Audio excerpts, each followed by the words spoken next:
but it's who you believe you are, and that you're comfortable with who you are, and you're able to show that, and walk that way, and people will know that you're confident. After a while, people can pick up, even if you're what's the young people term for that, boy? Not faking it. Yeah, somebody will figure that out. Young people term.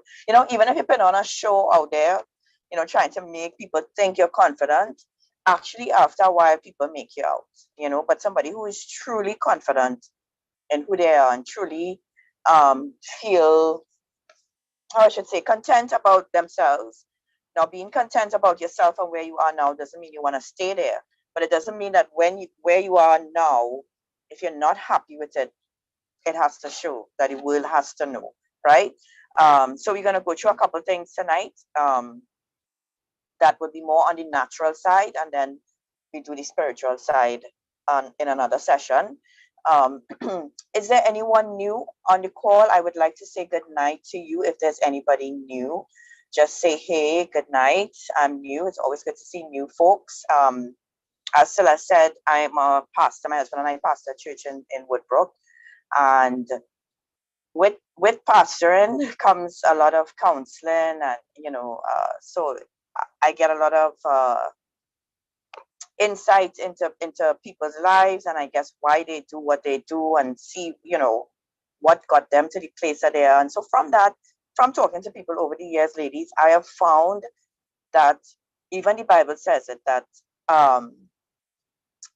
there's nothing that is uncommon under the sun. I'm saying the scripture wrong probably, but basically what it's saying is that you think that what you are going through is unique, and everybody thinks when they're in their situation that it's an isolated thing, and nobody know what they're going through, and it's so hard for me, and woe is me, and nobody going through this. And that's actually not true. That the more I talk to people, the more I realize that the issues, the situations, the problems people face in their lives is very common to a lot of other people. And that's why we come together like this. We get to that eventually, Stacey. That's why we come together in this type of forum. It actually helps you to just to know that you are not alone. I'm not saying that, okay, yes, you meet a partner who in the same issue like you, so always sit down whole day and talking about your troubles, but just to know that you are not alone in a situation, it kind of makes you realize, okay, wait, so if I'm not alone, it means there must be somebody else who went through this and they overcame, and so I don't have to stay where I am. So this forum, we talk, we're open, we chat a lot. I want to tell you all about something exciting that is happening next week, Sunday. I'm actually a playwright and a director and producer. And my church group, we have a drama group. And I don't know, when people hear church and drama, you have a picture immediately. When you hear church and drama, immediately you have a picture of what this drama going to be, and right? But we've gone way beyond, I would say, a church drama group. This play that we are doing is called The Last Flight. We've done it numerous times in almost every auditorium in Trinidad, and we sell out almost every time. So much so that we started doing it. We've done it so many times. The first time we did it was 2016. It's like Hamilton almost now. We just keep doing it over and over. First time we did it was 2016. And then we would go all over the country, do it in different auditoriums. And then when COVID happened, we started doing it at the churches, because the auditoriums closed, and we would do it free. And the responses in the churches would obviously be overwhelming as well. And so for the first time in a few years, we are back in theaters. So we're at Central Bank next week, Sunday, which is the 21st of August, next week, Sunday, at 6 p.m., Central Bank Auditorium. The play is called The Last Flight, and guys, you will not regret it. My husband is so confident about this play that he tells people, when he's inviting people, he tells them, if you did not enjoy it, I will refund you your $150, because the cost to go to see it at Central Bank is $150. So with that said, I am going to give 2 tickets tonight to 2 ladies at the end of this session who would be willing to open up and share, right? or maybe somebody who might be able to answer a question based on listening and remembering, I'm going to give away 2 tickets tonight, right? And you all are going to thank me after, right? And so the ladies who might be interested, you can always the tickets are available at Kenny Sports Stores, all Kenny Sports Stores. So that's West Mall, Long Circular Mall, Queen Street, Port of Spain, Trinity Mall, and Carlton Center, San Fernando, right? Right. So let me get going with tonight's session, right? And first, let me ask you a question, ladies, right? And this is not for you to answer, because this is a hard session, right? Let me say, this is a hard session. This is because I believe that all women, I have never met a woman who does not have some sort of insecurity, or in some areas of their life, they don't feel 100% confident, right? So they might be a great cook, right? But they're not the best singer, right? Or they might be a great mother, but they don't feel like the best wife. Or, or you might be at a job and you don't feel confident about your performance because maybe you don't feel qualified, right? So there are many different areas of our lives that we don't feel confident. But I want us to get past, by the end of these sessions, I want us to get past seeing confidence as something that you could have today and not have tomorrow. Like, so as Celeste, when she was saying, on the days that you don't feel confident. Yes, every day is not going to be perfect, but it doesn't, not a day that is not perfect doesn't have to make me change who I am or see myself any differently. It may be a tough day to get through emotionally, but it doesn't shake how I see myself or how I even feel about myself, right? And so I would like to get you all to that point. But so I'm going to ask some hard questions, and some of the things I'm going to say, women don't really like to hear and don't necessarily like to talk about, right?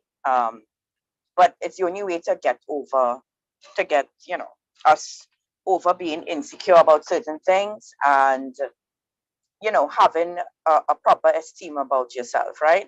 And so let me ask you some questions, and maybe you can write it down. Maybe somebody might be bold enough to say in the comments how they feel, right? And so the questions I would start off by asking is, how do you define yourself? So like if I would or describe yourself, if I would let's say I show you an object, looking for an object, but for me to get an object I'll have to stretch, So let's say I show you okay, I show you this object. This you describe this as a wig, right? So if I could point out any object around us and say, describe that for me. What is the purpose of that, right? Let's say there's a dressing table in front of me, a fan, or whatever. You'd be able to look at that object. You'd be able to look at that thing and say, oh, that's a fan. You use it to give you a breeze on a hot day. Or you say, oh, that's a dressing table. That dressing table, you put your makeup, you put your thing, whatever, your comb, your jewelry on your dressing table, right? And so most times we could look at things on the outward, we could identify what it is, and we could describe it with no problem, right? Unless, of course, it's something that you've seen for the first time and you may not be sure. But most times we can, right? How do you define you? Who are you? And what is your purpose? I would like for you to ask yourself that question. How do you feel about yourself? Right? Now, this is you being honest with you. What is your identity? Right? How do you identify with how do you identify with what's going on inside of you? Your thoughts, when you are alone, right? This is the most important time for you as a woman, as any human being, to do introspection and start looking at yourself and start asking yourself these questions, especially if you lack confidence and you feel like you have a lot of insecurities, right? You need to come to a place. Hi, Tennille, I don't know if it's just Tennille. Celeste, are you hearing me clearly? Miss Ferreira, or maybe somebody else. Are you all hearing me? Yes, Makeda says she's hearing. So anybody else, just let me know if you're hearing. Maybe it's just Tennille that has a problem with her mic or so, right? So Somebody else, let me know if you're hearing me. I'm hearing, right? Awesome. So Tennille, I think maybe it's on your end. Thank you, ladies, right? Okay, right? So I want you all to take a moment and ask yourself a question. How would I define myself? Right? And you know what's the funny thing too? We can look at other people and we could say what we see. So if I ask you if you met me a couple times or you know me and I say, hey, okay, well, how would you describe me? Without knowing every personal detail of my life, you would have a fair idea of the type of person I am. You'd be able to tell if I'm shy. You'd be able to tell if I'm bold. You'd be able to tell if I'm assertive. You'd be able to tell if I'm a funny person, right? Um, and so we have a somehow we better at looking at others and saying what we feel about them and defining them. Although sometimes we do get it wrong, but it's easier to look on the outside than it is to look on the inside, right? So, ladies, who are you and how do you feel about yourself? Because your identity and your self worth is very much tied to your confidence and your self esteem. And so you have to come to a place of knowing who you are, what's your purpose in this life, and feeling confident about that. And that, when you come to that place, that cannot be shaken. And that's not something that could really be taken away from, right? Um, when it's just you and your thoughts and the mirror, and when you are faced with your failures and your achievements, because you know, when you're alone, I tend to think a lot when I lie down on my bed and when I'm washing wheels, because I do it a lot. But not that I do it a lot, but I'm the only person who does it, right? And so when I'm washing wheels, I might be thinking, when I lie down on my bed, I might have thoughts going through my mind. And sometimes, so when you lay down on your bed before you fall asleep, that would be the time that you would start reflecting on your day. Or sometimes you're not necessarily a day. I might even go back. Yes, when you're washing dishes, I have lots of time to think then, really. I hope Daniel helping you with the dishes though. I hope the pastor not influencing anybody else in church. Yeah, I think, right? And sometimes you go back. I remember the first time in my life, good job, really. The first time in my life that I could not sleep, I think for the entire night, right? First time in my life was the day that my grandmother passed away, right? I mean, not even my mom. Yes, it was difficult to fall asleep when my mom passed too, but well, not for some reason, I know the reason. When my grandmother passed away, I could not sleep. Um, no matter how, like my thoughts were racing because I was responsible for my grandmother in a big way, like her care, because my mother passed before my grandmother. So my I took care of my grandmother. She didn't live with me, she lived with my brother. But we were responsible for her care, for everything concerning her, taking her to the doctor, making sure she had a medicine, whatever, everything, right? She was my responsibility. And I mean, she died at 92 and she lived a full life. But still, that night, I remember lying down and thinking of everything that I ever done for her, what perhaps I could have done better. Um, you know, maybe if I didn't do this, maybe if I did this then, maybe, if, you know, and I was going through all the list of possible um, things that I could have done better. Maybe, you know, that may have prevented her death, even though she was 92. You still can't help it because the person is in my care, right? And I couldn't sleep. And so for the first time I understood, I was like, wow, so this is what people who maybe have anxiety and excessive worry might go through because you're trying to sleep and you have all these thoughts going through your mind. But um, I said all that to say it was especially difficult because um, it was, I felt like it was kind of all on me.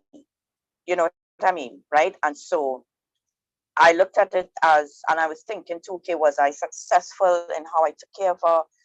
Could I have done something better? So all those kind of things, right?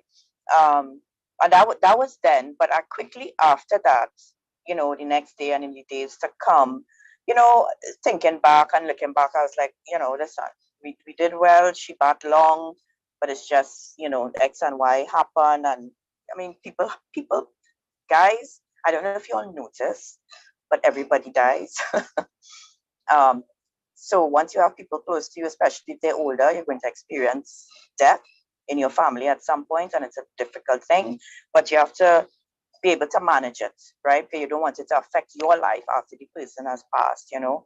And so I could have continued and how should I say, um, kind of beat up myself about, you know, maybe what I could have done or what I didn't do, kind of thing, which could have affected me for a while. But you know, I was like, no, I decided to. I Of course I didn't do it every single thing perfect, but what I did is I looked at the good things that I did and the things that, you know, brought out joy and happiness and different things like that. And I was like, listen, that is actually not in my hands. When somebody goes, it's not in my hands. What I could say though is that I did my best. I guess when it's a little more difficult when you cannot say that, when you cannot say I did my best or I tried or this is what I was supposed to do, then it becomes difficult because you think, well, you know, maybe, you know, you start going down the road I was going down, but you know, I did do my best, right? And so sometimes when you're faced with your failures in the past and even in your present, but some people, I mean, life going good, but they still living in the past and looking at their failures. It affects how you see yourself, and you start to define yourself based on your failures and the things that you didn't do well.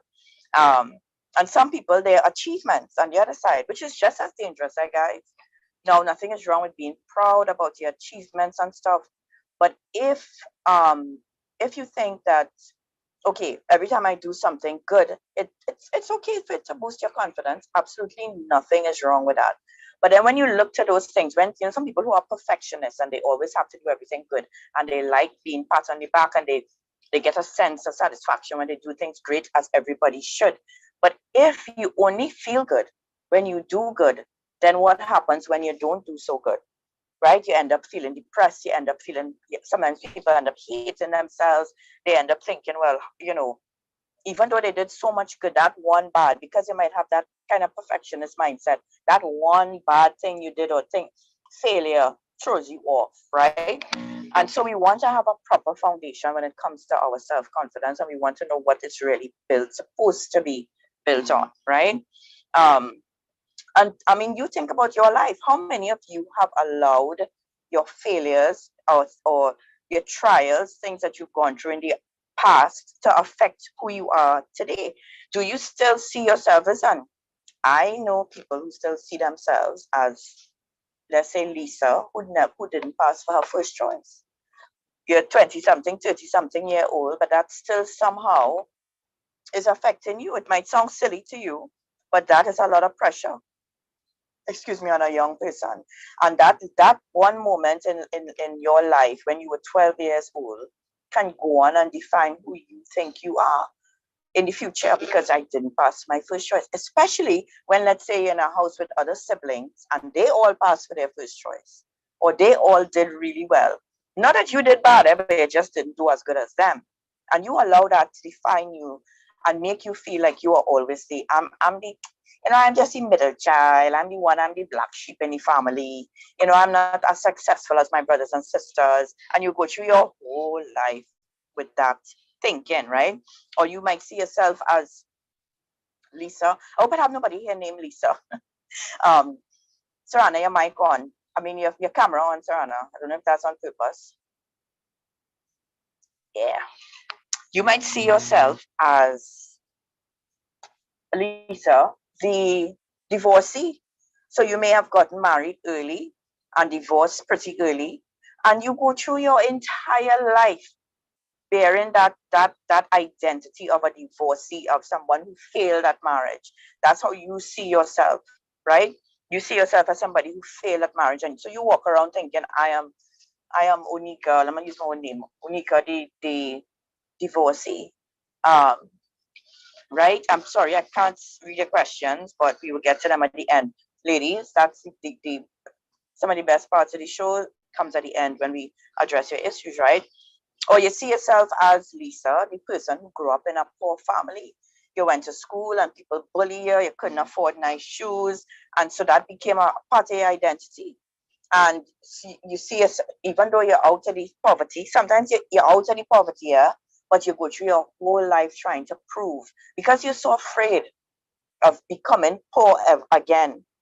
Some people take it to an extreme and they do whatever it takes to never be in that situation. Or for some who it may not be in that poor situation anymore, how you grew up, but you still carry around the identity and you still cannot see yourself as anything but poor little Lisa who couldn't afford the brands in school, who didn't have the nice book bag, who used to couldn't afford anything, right? And you just scrape through school, right? Or some people shame about where they live and they carry out an identity. We know it have areas in Trinidad and Tobago that some people might be, it's a fact that if you put a certain addresses on a resume, that more than likely you will not be hired. And that's a shame and it shouldn't be because where you live does not define who you are. And not because I was born and raised in Beetham, it means that I have the characteristics of what people think, somebody from Beetham should have. And it's a shame that that is what happens, but it's just a fact. So some people, they carry around an insecurity about where they grew up. And they were ashamed to say I'm from this area or I'm from that area or whatever.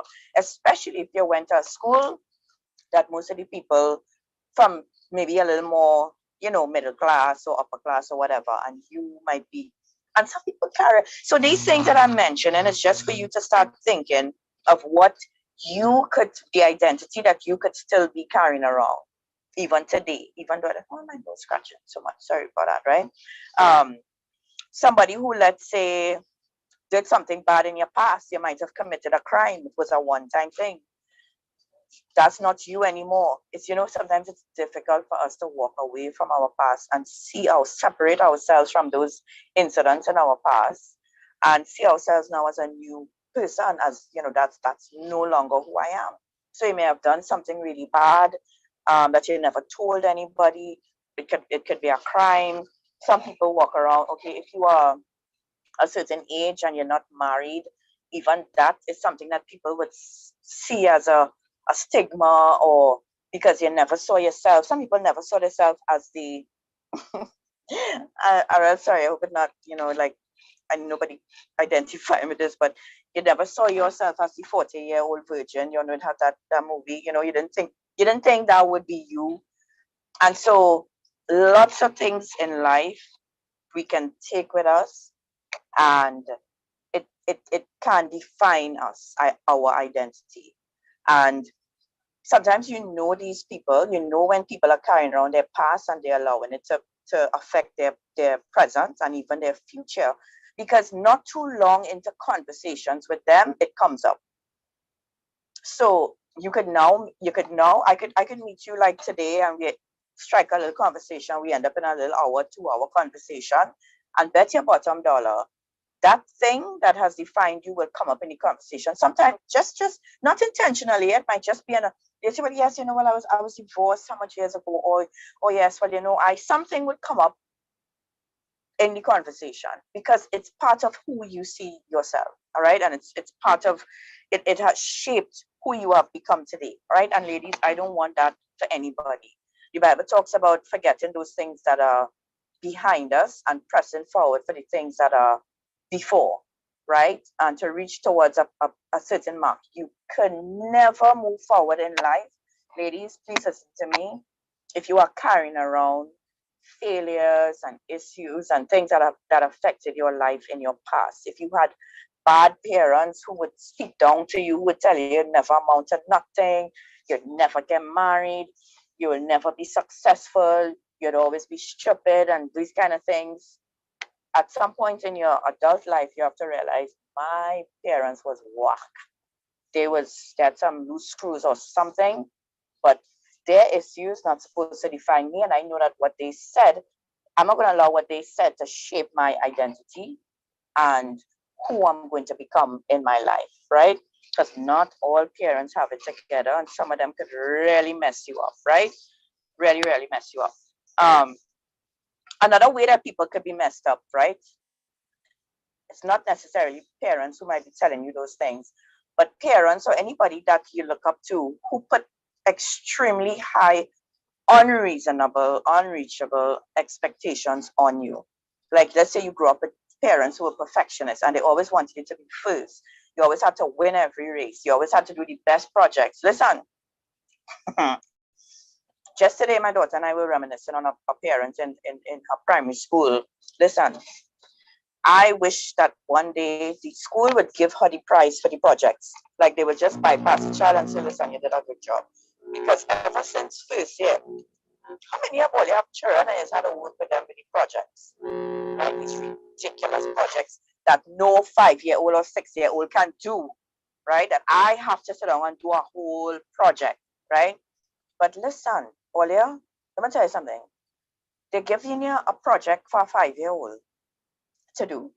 And some of the projects, now I used to help my daughter, of course. I'm not going to let I'm not leaving my 5-year-old with a scissors to cut thing, and you have to cut and right. And so I would help her, I would be there with her, but I'd make sure she is involved, right? Listen, I telling all you, some of those projects that I saw, I swear as an architect draw it.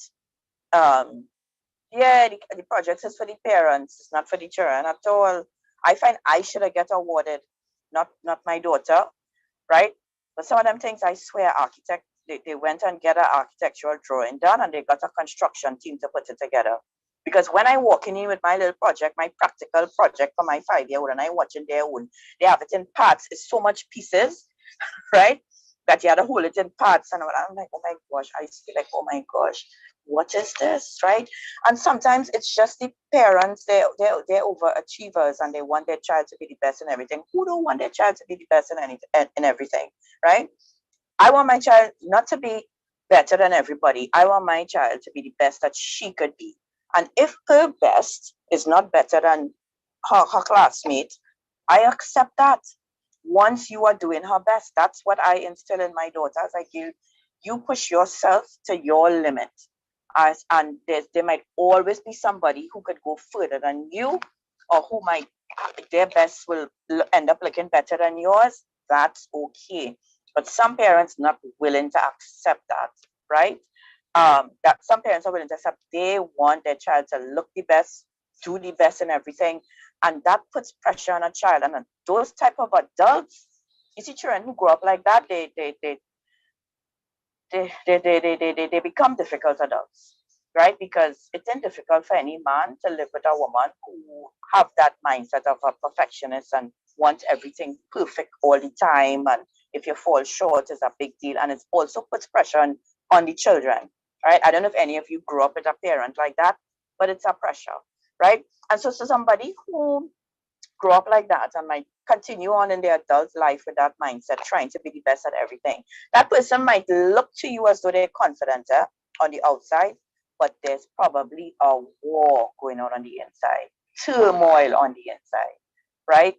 And it's not a matter of, so what you're seeing on the outside is not always what is going on the inside, right? And people like that too, who are always concerned about the end result being the best, they don't enjoy the process, they don't enjoy the journey, right? Like, so yes, you might be taking the journey towards building your home, right? And well, in my opinion, yeah, building a house to, all right, let's say decorating. Let's say decorating your home, yeah? Decorating. Or you're renovating, you already have a house, because building a house, whew, I don't know how much enjoyment it have there. And you're just consumed by the end result, and so you want everything to look perfect or whatever, so you're kind of in, you bypass the moments where you're building things, you're accumulating stuff, you make it a fun journey. You just want to get to the point of, and those people too are very showy, right? Very showy. So it's always how it looks. I have the best home, I have the best car, I have the best this, I have the best that. And that makes you feel like you've accomplished things, because that's how your parents made you feel, right? That doesn't mean that you're confident, right? And we'll get more into that as we go down, right? So let me say this. While self-confidence could have something to do with how you look on the outside, right?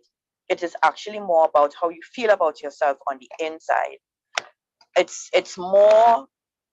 the truth that is in you.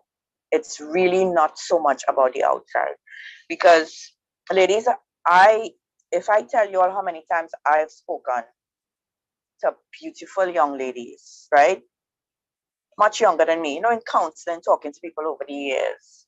And their biggest problem is how they look, right? And I watch them and I'm like, what you telling me? Because in my eyes, I thinking, girl, if I could look like you, I could, right? To me, they look not perfect, but they're beautiful, right? But they don't see themselves that way. All right. And so you might look at them and say they're beautiful, but no matter how, if you're messed up inside and you don't feel confident inside, doesn't matter what is going on the inside, you could, on the outside, you could hate yourself, even though to others you appear to be beautiful, right? So confidence has more to do with what is happening on the inside, ladies, than what is happening on the outside, right? So you could go on YouTube or you could do a course on how to look and act confident, but it's not going to make you confident. But you could fake people out. Yes, you can. Yes, you can. Right? How many of you have known about people who, let's say somebody who might have tried to commit suicide or did commit suicide, and you were shocked because as far as you could tell, the person was normal. The person was living a good, Kate Spade, right? The lady who makes the handbags and designer, Kate Spade, right? A big designer. She committed suicide. Um, Nobody perhaps looking on at her life from the outside would think that that's something that she'd want to do. She's a multimillionaire, and people bust in their pocket trying to afford her products just to carry her name on a bag, right? Right. Like I go in far back as Kate Spade. Look at Miss USA. I mean, God forgive me, Jesus, forgive me for this. But I remember my first thought when I saw that she committed suicide, my first thought was like, all that hair just gone. I mean, God, ladies, I know it was a shallow thought, but what I meant was her hair, the picture I saw of her hair was so beautiful. Her hair was like, because she's mixed and she had this big curly hair, and I was like, you know, and I look at her and I'm like, she's a perfect woman, right? She had everything going for her, but there was a war going on the inside. Anybody looking at her would say that's a confident woman, right? Because of how she looked. But these people who end up committing suicide or try or take drugs, or they are proof to you who that it's not about the outside. It's not about what is portrayed on the outside, because that outside show is more for other people. But you still have to go and sleep in the night by yourself with your not by yourself, but I mean you and your thoughts. It comes down to you and your thoughts and the mirror. Eventually, you have to be alone. You have to face your own thoughts. You have to face your past. You have to face your failures. You have to face your mistakes, right? And so putting on a show is a waste of time and money if you can't afford it.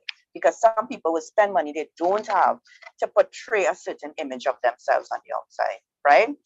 Um, so confidence is more to do with what's happening on the inside and the outside. Um, to be confident, you have to face your insecurities head on.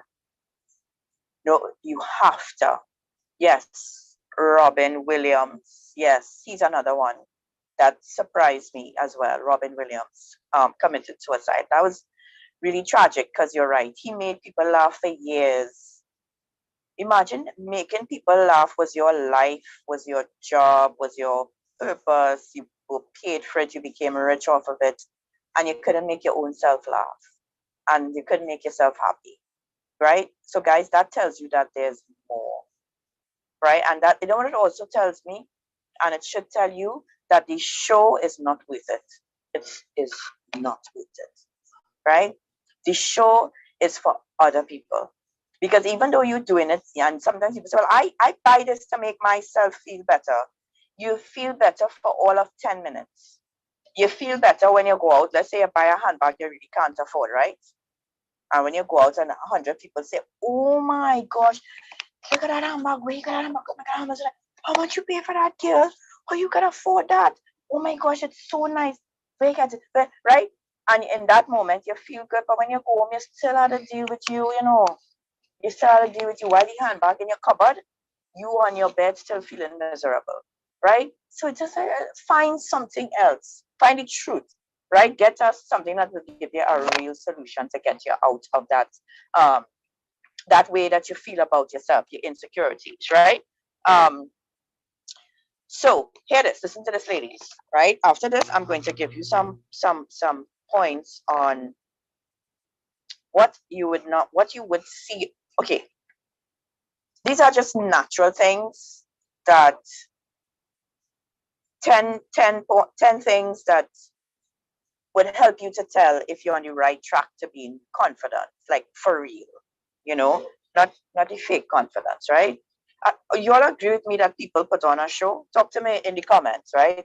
That even you sometimes put on a show. And now, please help me to understand. Help me. Sorry, don't misunderstand me. When I say put on a show, I'm not saying that as women you have to walk around and if let's say you had an issue home that when you go out everybody have to know. I'm not talking about that. I am talking about the things we do to ourselves physically, or things that we might buy, or things to try to things that we place value on that we think is going to make us feel better. So we think that owning something that's valuable is going to put make mean that I am more valuable. It's not really true. You know, it doesn't make a difference on the inside what car you're driving. You could be driving a BMW and crying. You're in your BMW and you're driving it, but you're crying because you're miserable inside, right? So listen to this, right, ladies? I would like to get some water. I'll message my child. Listen to this, ladies. Um, most people have a belief about what their true, um, sorry, I wasn't seeing the comments.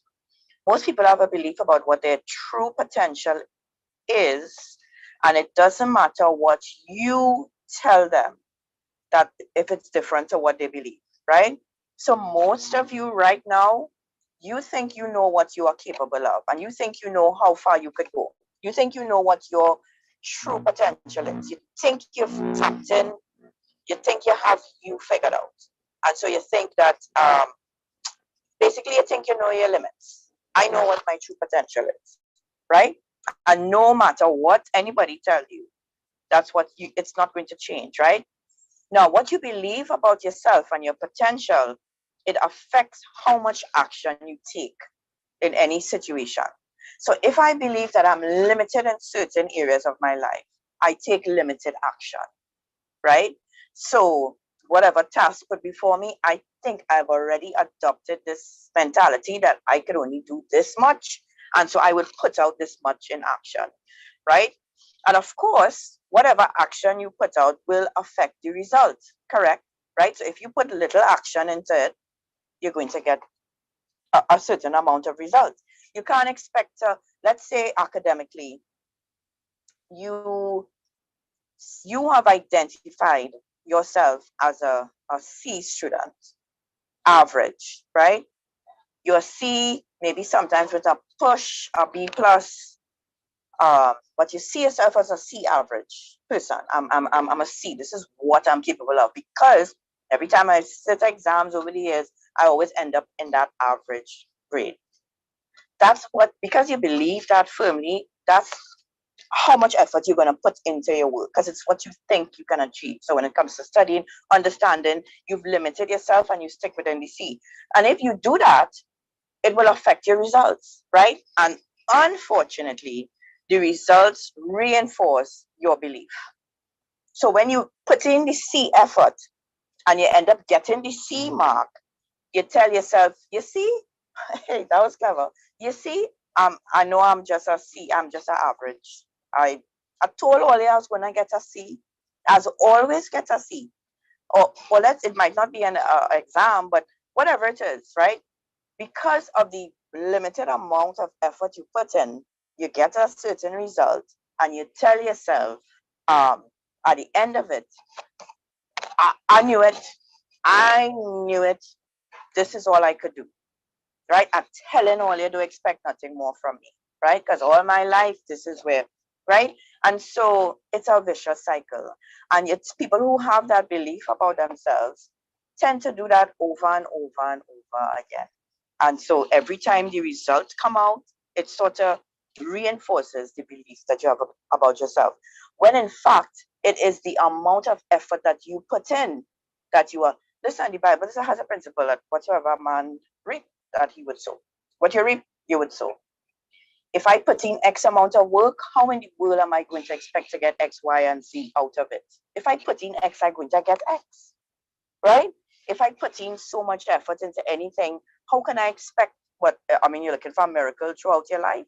So if you sow in a certain, if you are sowing average, you're going to reap average, right? And so, but the difficult thing is when you see yourself as average and you think, don't mistake me, you might be doing average right now. It doesn't mean that you are average. It means that that is the effort you are putting in and that's the results that you are getting, right? And so we want to get past that. I want to get, by the end of these sessions, you to come out of that. If you are in that cycle, to come out of it and be able to start to see yourself as having more potential by putting more effort into whatever you're doing, to put in more action so that you would get better results, right? To push yourself, right? And then eventually, as you continue to see, when you get the results now, so when you push yourself a little extra, let's continue using the exam as an example. You push yourself a little extra and you get a B plus. You'd be like, whoa, I didn't know I could do that. I get B plus just because I put in an extra hour every day or took better notes. I was able to take enough I was able to actually understand my own handwriting after I took the notes. So I was actually able to study. And so just that little extra effort, I get a B plus. And you're like, whoa. And you know what that's going to do, ladies? The next time you have an exam, because you know that you did it, you have proof now that you can push harder and get better results. It will help you to push a little more, right? And so I'm using an exam as an example, but you could do that in every area of your life, right? But you have to get to that place. First things we have to do is start to admit and recognize our faults and our issues, our shortcomings. If we just try to ignore them and move on, we'd never get better. We'd never see different results, right? And so let me say this before I go into the list. You should never build on any foundation that can be shaken. Don't ever build on any foundation that can be shaken. Never. And that is for every area of your life, even when it comes to a house, right? Nobody in their right mind going and build on a shaky foundation. Because you don't want to be in your bed in the night and your house come down on you. Nobody's going to do that. And so yes, you put a lot of effort into a solid foundation, one that is going to be able to hold up your house. It is the same thing for anything in your life, in your relationships, your business, and your confidence and your esteem and how you see yourself. So if you are trying to build up yourself with things that are shakeable and movable and are not sturdy, right, then your confidence can be shaken, right? If how you feel about yourself depends on what your man telling you, right? Your boyfriend or your husband. How you feel about yourself is heavily dependent, right? Part of its foundation comes from the affirmation of others. And let's say based on how you look, right? So obviously everybody wants to know that their significant other finds them attractive. That's a part of relationships, right?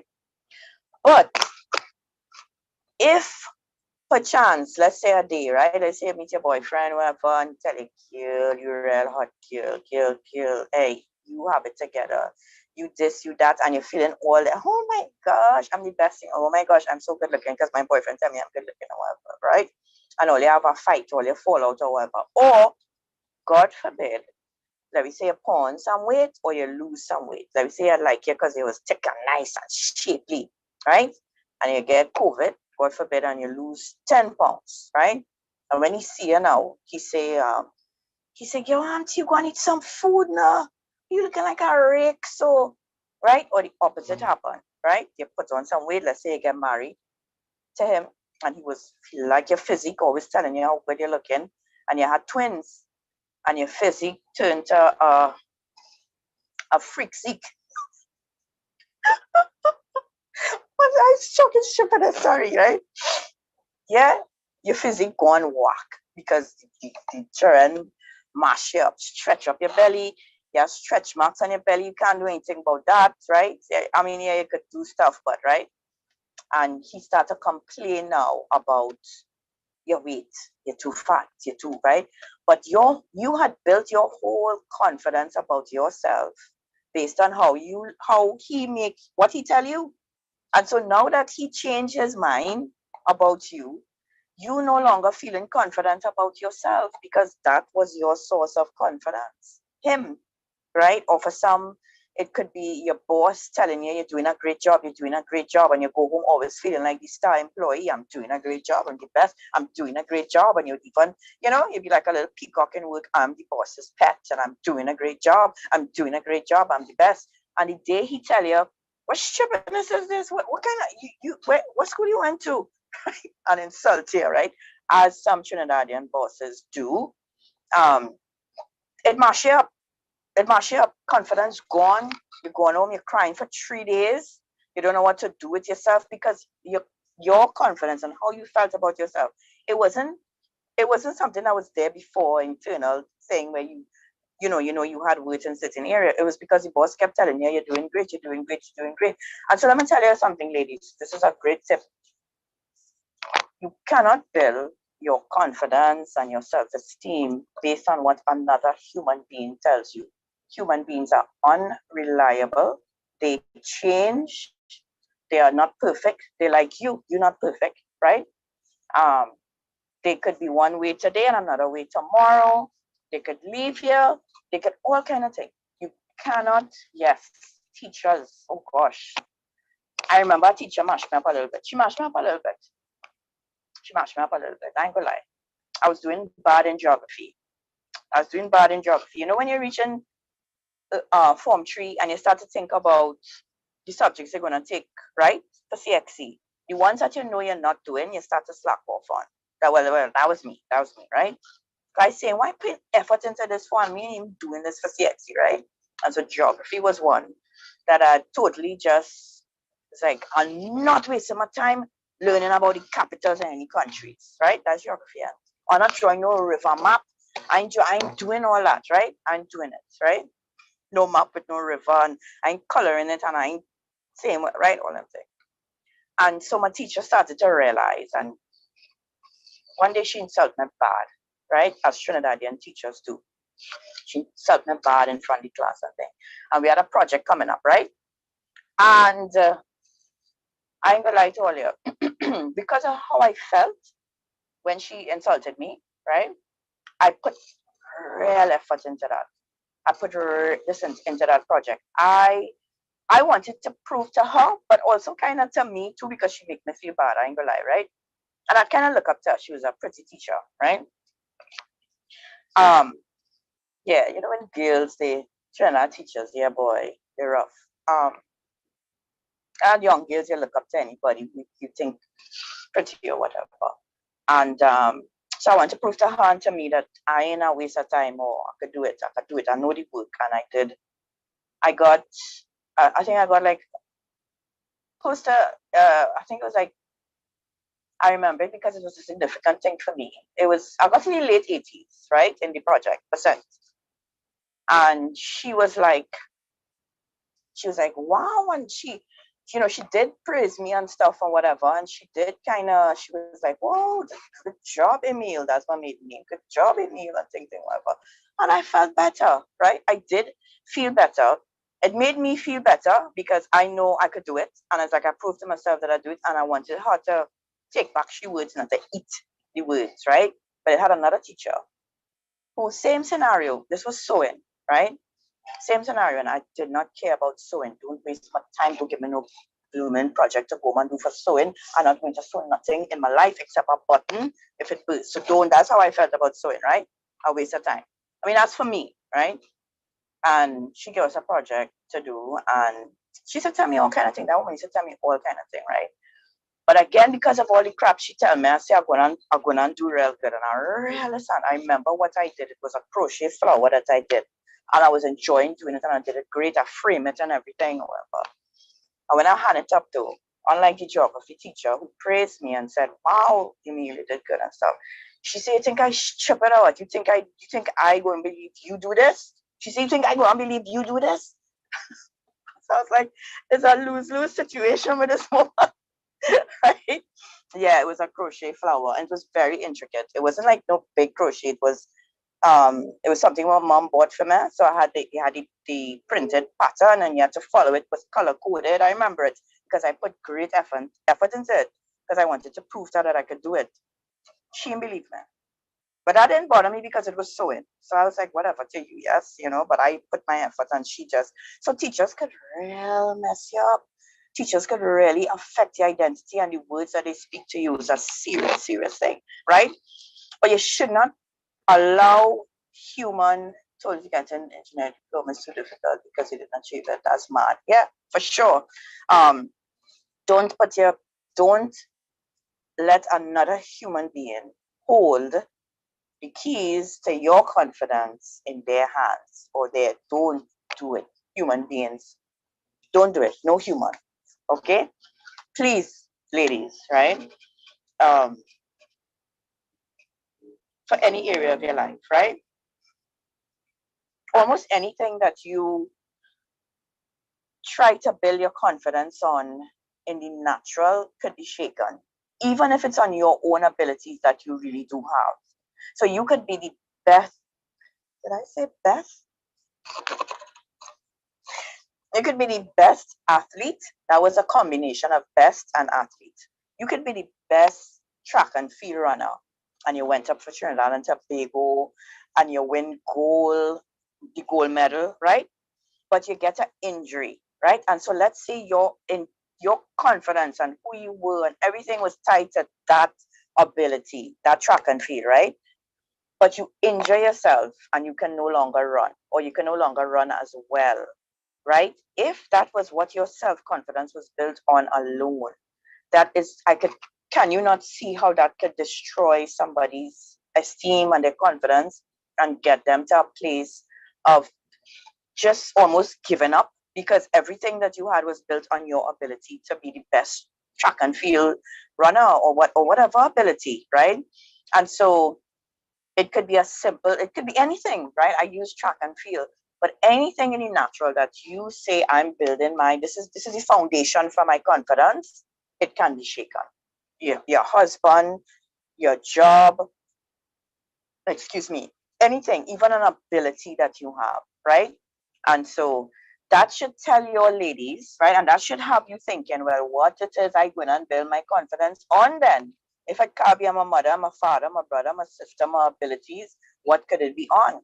And I would tell you all that your confidence and how you see yourself and your identity can only really come from the person who created you, who gave you the set abilities that you are proud about, and that is God, that's your creator, and how he sees you and who he says that you are. It has to start there, right? And if it starts there, if it starts on that foundation, ladies, it's going to be difficult to shake you. Now, don't get me wrong, nothing is wrong with being proud about yourself and your achievements, right? That doesn't say that you are not confident or your confidence is fake. If you're doing something well, you're doing it well. Nothing is wrong with being proud and stuff. But I'm saying that can't be the basis for your whole self-confidence that, okay, I'm good at this. I'm good at cooking, right? I'm the best cook, right? And listen, as simple as it sounds, it might sound silly to you. Listen, I have come across some amazing things in some adults' issues. Again, you've been around human beings, been in ministry. I remember we had a cooking competition in our church years ago. Iron Chef Trinidad. It was great, right? I was a judge. I was in my glee.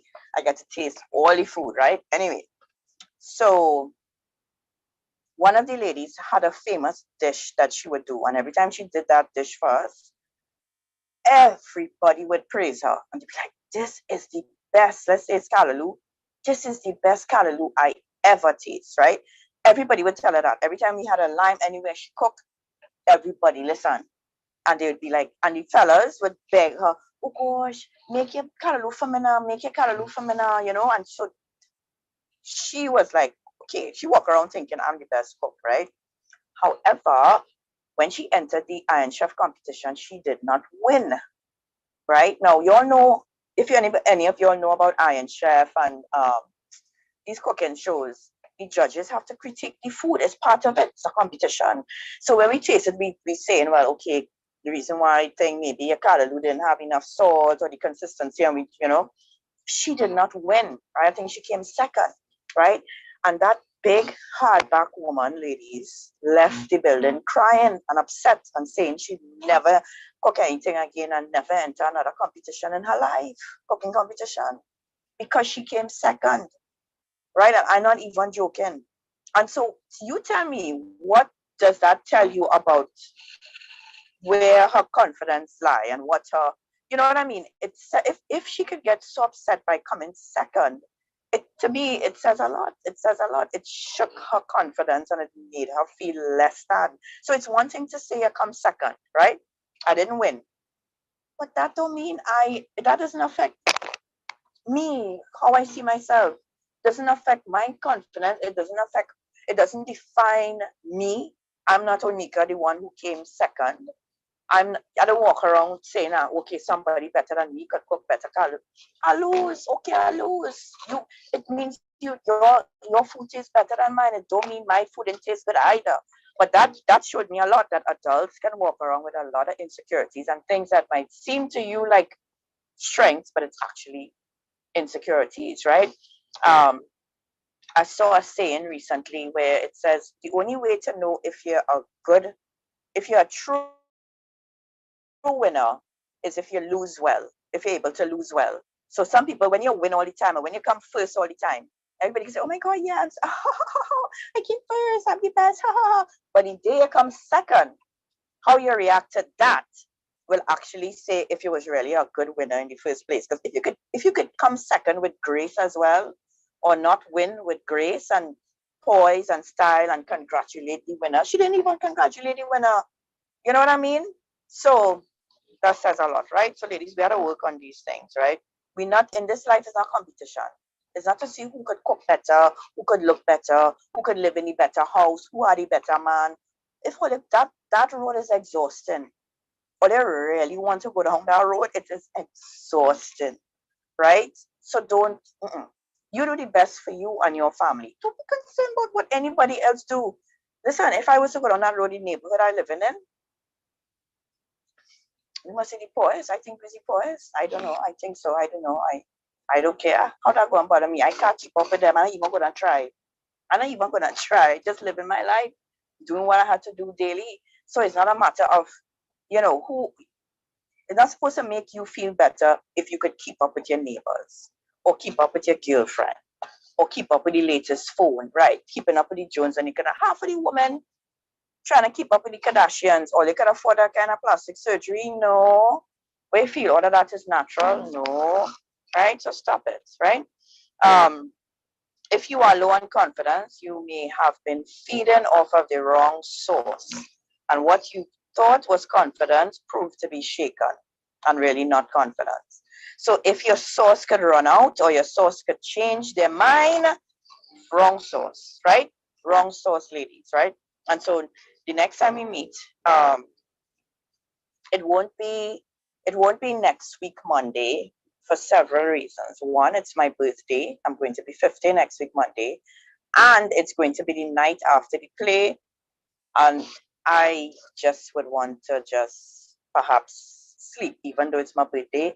I'll be born, right? Because we practice on Friday, Saturday, and then the show is Sunday. So it's not going to be next Monday, but the following Monday. I want to get you to a place of building your confidence and on the right source, and how you could connect thank you, darling, how you could connect to find that true connection with God. Oh, really? Tiana, wow. Like I sharing a birthday with somebody. Happy birthday, my dear. Connect with the real source of where confidence should come from, so that you could always be confident in who you are, right? But let me go through this list really quick. And it might be things that, yes, I hope you come to the play. Thank you for all the happy birthdays. Um, excuse, right? Let me go through this list really quick. Right. So these are signs that you are a confident woman. Thank you. Thank you. So listen, right? Number one, you know you have weaknesses, but you are able to focus on your strengths. And I think I touched on this a little bit, right? You don't, confidence doesn't mean that you are the best at everything. You know that I'm not good in this area, I might be able to do this good, but I have strengths. I'm good at this, I'm good at that. And you focus on your strengths. You recognize that confidence does not mean perfection, and you are willing to work on your weaknesses without feeling less than. So you're willing to, like what happened to that lady who cried and ran out of the building when she lost, or she didn't come first. She didn't lose, she just didn't win. Um, she felt defeated and she felt less than. I think so it affected her self-confidence deeply, because a great part of her confidence had to do with the fact that she was a great cook and everybody loved her cooking, and here to somebody better and getting all the attention and whatever, right? And so not being perfect, ladies, and this is a list that you could jot down and do some introspection after and see if you have these traits or not, right? And if you don't, work on it, right? So you know your weaknesses, but you are able to focus on your strengths. You don't allow your weaknesses or your feeling, how you feel in the moments of failure, to affect how you see yourself, right? You focus on your strengths, not your weakness, right? Number two, you never defy your sense of self or worth to fit in or to be recognized, right? You don't buy into society's idea of a confident, perfect woman. And this on social media, Instagram will do that to you. Instagram, not so much Instagram is all about the perfect picture, the perfect looking life, the perfect family, um, the perfect home. Instagram, it's ladies and gentlemen, no gentlemen, well, yeah, have gentlemen, ladies, 80% of what you see on Instagram is not real. Instagram is all about a good picture and presenting your best life, right? And so as a confident woman, you don't defy your sense of self or worth, or you don't become another person to fit into society's idea of perfection. You realize that brands don't make you better, right? Having the best brands of everything doesn't make you better than your neighbor or better than me who might not be able to afford brands, right? Bling or better car or house or the perfect husband or boyfriend, these things don't add value to who you are on the inside. So having them does not affect your confidence. So sorry, not having them does not affect your confidence, right? Don't get me wrong. If you can afford to buy what you really like, right? Because some people can't afford, they may have a certain taste for things, but at this point in your life, you cannot afford it. And so you buy what you could afford. But what a lot of people do, a lot of women especially, men do it too, right? But a lot of women do, they go out of pocket to present a particular image and to somehow make themselves feel better, but it's really making themselves feel better in the eyes of the onlooker, right? Because you know to yourself, you have a $3,000 handbag, yes, but you don't have food in your fridge, you don't have juice to drink, right? You know that, but nobody else know that, right? Or you're driving a very expensive car, but you have to borrow money from your mother for gas, right? You and your mother know that, but the people watching know that. So you don't want, you're not trying to make that confident. So that those things are not important to you. If you can't have them, it means nothing to you. It doesn't affect how you see yourself. You do the best with what you have in the moment, right? And you don't buy into the image out there of what a perfect woman is. You don't defy yourself. So you don't go out of, some women would even make themselves uncomfortable. That's what I mean when I say defy your sense of self. You would even go so far as to make yourself uncomfortable to fit in, to look good, or to be recognized as cool or whatever, right? Confident woman not doing that, right? Confident woman has no problem saying no, none at all. They do not overcommit or make promises that they cannot keep. They don't, and somebody who might overcommit is because you can't say no. And at the end of the day, you realize, oh my gosh, why did I agree to do this? Why did I agree to do this? I can't handle all of this. Why did I take on this project already working on this one? Why can't I tell my boss no? Right? He already gave me all this extra work. Why now that he come and he giving me this, I could have just tell him no, and you regret it after. But you're overcommitting to things, and not your ability to not say no is really because you're afraid to not be accepted and you're a people pleaser, right? But somebody who is confident has absolutely no problem saying no.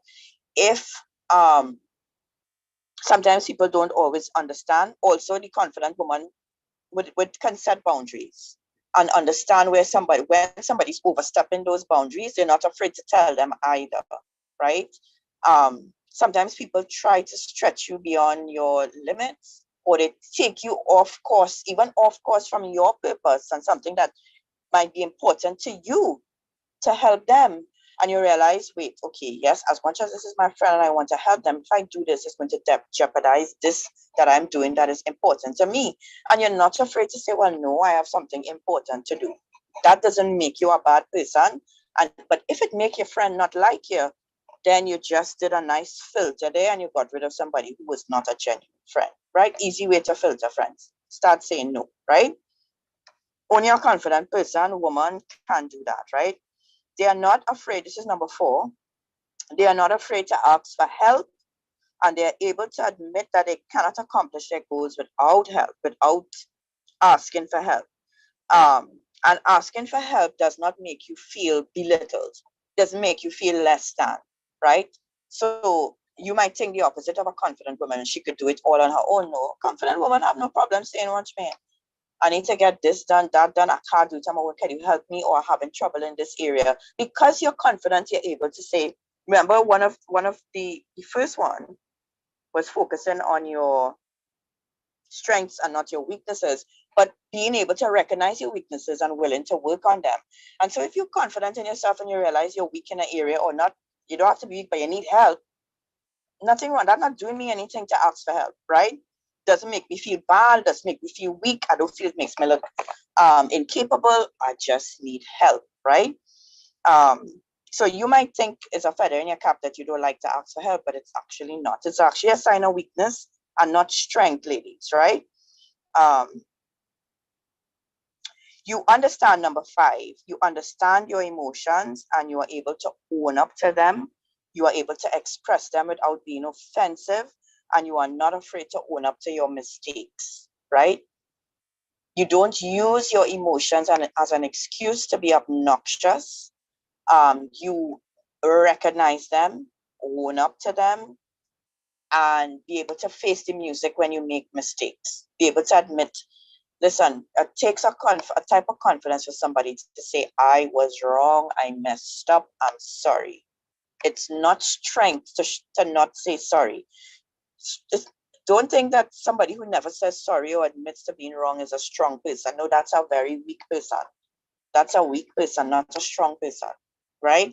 It takes somebody with confidence, understanding who they are, and being able again to recognize their weaknesses, but and strengths to say, I messed up, I'm sorry, I will try my best not to do it again, and to be able to face your emotions, to recognize them, to say, okay, I'm feeling this way right now. This is how you made me feel, to be able to express it without making a scene, right? You don't have to make a scene. It doesn't always have to be a brawl. It doesn't have to be a big emotional hullabaloo, right? Own up to emotions, deal with them. Number 6, the confident woman is willing to take care of herself by adopting a healthy lifestyle, healthy habits. Eat well, exercise, sleep well, groom yourself properly, right? All these things, because listen, you can feel as confident as you want. If you are not healthy, if you're not well, if you're sick, it's going to be hard. It's going to be difficult, right? And so you want to take care of your body. You don't want to be ashamed. If if you're a woman listening to me now, and there's something about your body that you do not like, there might be things about your body they're insecure. Is there anybody on this call who does not have an insecurity on their physical? There's no insecurity. You have no problem with any part of your anatomy. You basically, you think you're perfect on the outside. See, this is the outside I mean. Anybody, you have no issues with your body. You love everything about you. As in, I've never met such a woman. So if I'm going to meet one tonight, it would be my pleasure to do so, right? But I've never met such a woman. Even as I said earlier, even the most beautiful women don't see themselves that way. And they will tell you, well, I'm fat. They weigh 100 and blooming 20 pounds, but I'm fat. I'm so fat. I can't fit into my size 2 jeans anymore. I'm fat. And I want to tell them, I want to say, kill. Stop it now, man. Tell me about fat, right? So I think every woman and even man has insecurities about their body. You don't like your nose, you don't like your fingers, you don't like your. I found out recently about somebody who is, in my opinion, extremely handsome, who doesn't like his feet and has a big insecurity about his feet.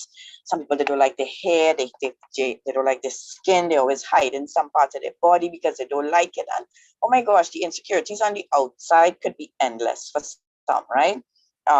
Kudos to you if you don't have insecurities with your physical body, but most people I know do, right? But if there's something about your body that you can change, I will use weight as an example, that you do not like, then change it. It is in your power to do it. You don't cry about it. Don't stand up in front of the mirror and say,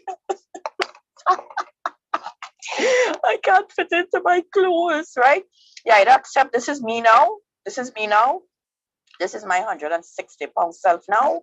And I will love me now, and I will do the best with me now. I will wear proper clothes that fit me properly now. But I'm working towards getting back to 130, right? But you don't walk around depressed and looking like a frumpy because you're not happy with your weight. You do the best with what you have now. But if you don't like it, then you have the ability, ladies, to change it. You can change it. Just how you put on, you can put off. If you find you're too small, you could join a gym, you can add some protein to your diet, something you could do to improve. But don't walk around in the state that you are now. And because you're not feeling good about yourself, you're treating your body that way.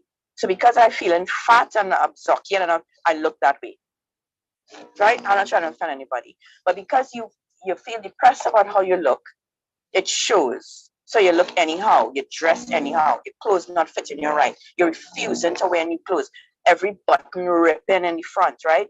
Oh gosh, okay, I know you don't want to buy new clothes because you want to lose weight, but you might have to because after a while you start to look unkept, right? And then for the opposite, you might find you're too small, and so you want to put on weight, but that don't mean you go eating anything and drinking milkshakes and trying to put on weight. Research and see how you could do it a healthy way. And it might just be that this is how you are, and you have to learn to love yourself and look the best that you could do with what you have. But it makes no sense if you're not happy with how you look now, just wallowing in that sorrow, and everybody have to see it and know it that you're not happy with because of how you carry yourself, right? You have the power to do it, ladies, right? So do it. Don't let that be an issue. Um, so if you're confident, you're in every area of your life, you'd want to live a healthy lifestyle and you don't neglect anything, right? And the better you feel physically, actually, I have a jeans 10 plus years now waiting to fit in it. 10 years. What's the longest? I think I have a jeans maybe 7 years. It still does fit me, but I don't wear it because last time I wear it, my daughter laughed at me. So yeah, she's like, "Mommy, where you going with that?" Ha ha ha ha ha. So I took it off and I never wore it again. Anyway, yeah, if you feel good about yourself, so even if let's say you don't look like Kim Kardashian, or you don't look like you're not weighing 120 pounds, then you're not weighing 115 pounds, but you are feeling healthy, you're doing all the right things, you are eating, you are right, healthy, exercising, and you feel good about yourself, then that's supposed to show. And if you feel good, great. right? So if while on your way to getting smaller or bigger, as the case may be, once you're doing the right things and you feel good, let it show, right? Let it show. Groom yourself properly. Take care of yourself, right? God looks at the heart, but man does look at the outward. Yeah, especially if you're looking to catch a fish out there, a man, a nice fish, and want they want wabin and things. They want salmon, right? So you had to try to make yourself look like a salmon to catch the right. And I don't by that again, I don't mean a particular weight or anything, but just look the best that you could look and groom yourself properly. Make sure you're smelling good, looking good, right? Um, a confident woman does not feel the need to overcompensate. I think I kind of said this before in the other one.